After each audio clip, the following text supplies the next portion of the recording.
Hello everyone! As is well known, Chinese music and musical instruments have long been created before the appearance of writing. It is said that ancient Chinese music could be traced back to 7,000 to 8,000 years based on the discovery of bow and clay whistles and xun. The instruments could be classified according to material such as bamboo, wood, silk, clay, metal, and stone. So in this session, we're going to explore the features of traditional Chinese music. Music brings harmony was an important concept that had influenced the Chinese culture for thousands of years. Traditionally, Chinese people believed that great music shared the principle of harmony with the universe. Through the principle of harmony, order was also restored, so almost every component in traditional Chinese music symbolized something in the universe. Take the five-tone scale in the Shang dynasty, for instance. Each of the five tones followed its own direction. Spring corresponded with Jue, summer with Zhi, autumn with Shang, and winter with Yu. Gong stood in the center, uniting the four seasons of the year. The five tones were just like Do, Re, Mi, Sol, La in numbered music notation. So music was considered vital to maintain order between man and the universe. Playing the Chinese zither or guqin also cultivated ideals of the balance and harmony.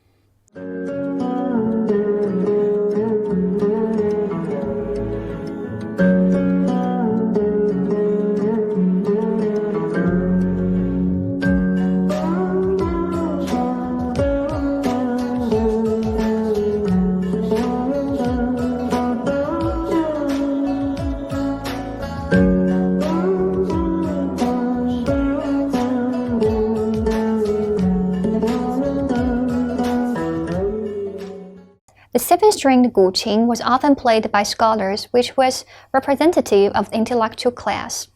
The sounds of the instrument evoked images of nature and aided the listener in experiencing a mystical journey. The melodic language of guqin was enhanced by stopped and harmonic timbre. From the painting Playing the Chinese Zither Under Pine Trees, we can find this painting aroused a harmonious outlook in which the musicians were at one with nature. These musicians enjoyed playing the zither by a stream in the mountains. As they plucked the strings gently, they would gradually forget where they were. The sounds of the zither mixed with echoes from the mountains until the musicians found themselves at one with nature. Tones of the guqin were sometimes described as the sound of emptiness, reflecting the Buddhist goal of freeing one's mind through the contemplation of nothingness. During the Warring States period, the splendid and elaborate Marquis Yi chime bells could represent ancient Chinese society's emphasis on music as a means to promote social harmony. The Marquis Yi chime bells consisted of 65 bells arranged in 3 rows. The bells in each row different from one another in shape and size, producing different tones.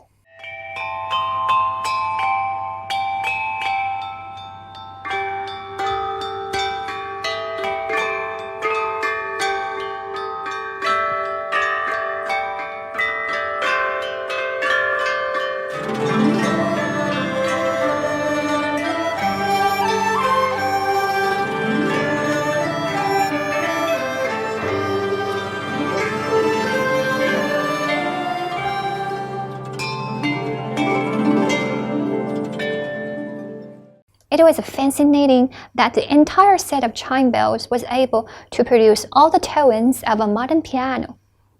Instruments of such a scale and such fine craftsmanship were quite rare in the world at that time.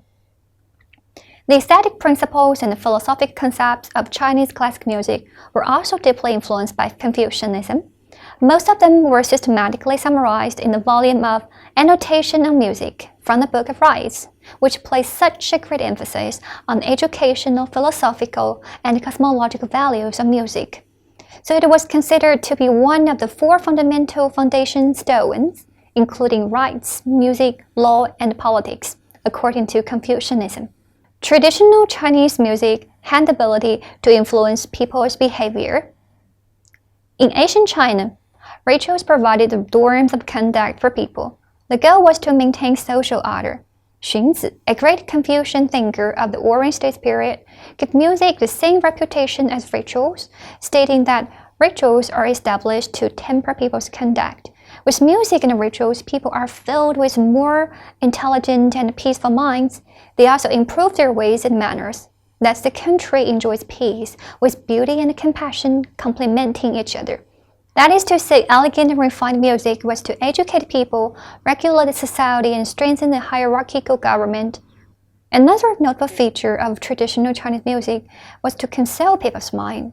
The Chinese zither represented the zenith of cultivated learning in ancient times, followed by gold chess, calligraphy, and painting.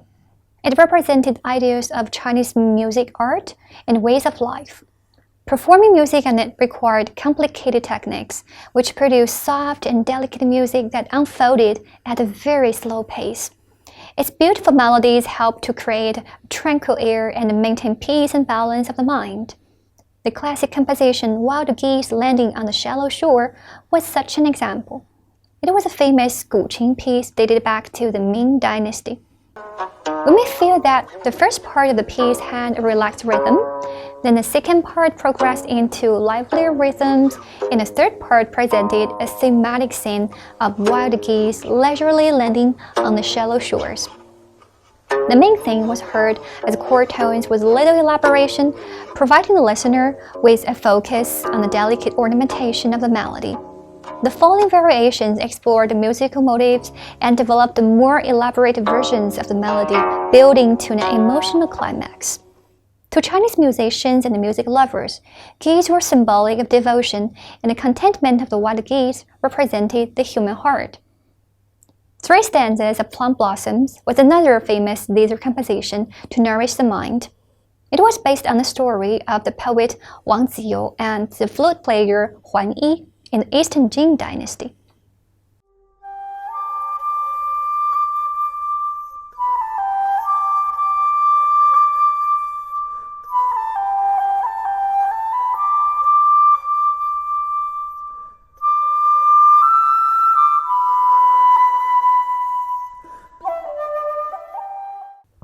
This music work was an expression of otherworldly feelings through its praise of the plum flower's purity, fragrance, and resistance to the cold. It's even more interesting to know that both Wang Ziyu and Huan Yi exchanged not a single word when they encountered, but both were content with the communication of their hearts through the music. In a word, traditional Chinese music was for the mind's cultivation, expression, and consolation. Composers and performers emphasized the melodic aspects of composition, in which balance and harmonious proportions were especially important. So the highest level of Asian Chinese music was to represent spiritual harmony with nature. Alright, it's time to review how much we've learned today. Question number 1. How did the traditional Chinese music express ideals advocated by Confucian thought? In ancient China, people believed that elegant and refined music was to educate people, regulate society, and strengthen the hierarchical government, which expressed moral codes, social classes, systems of government, and ritual traditions advocated by Confucianism. Question number 2. How did the Chinese zither represent the ideals of traditional Chinese music? The refined and melodious tune of the Chinese zither helped to maintain peace and balance of the mind. More importantly, playing Guqin required the harmony between man and nature, which was highly valued in traditional Chinese music.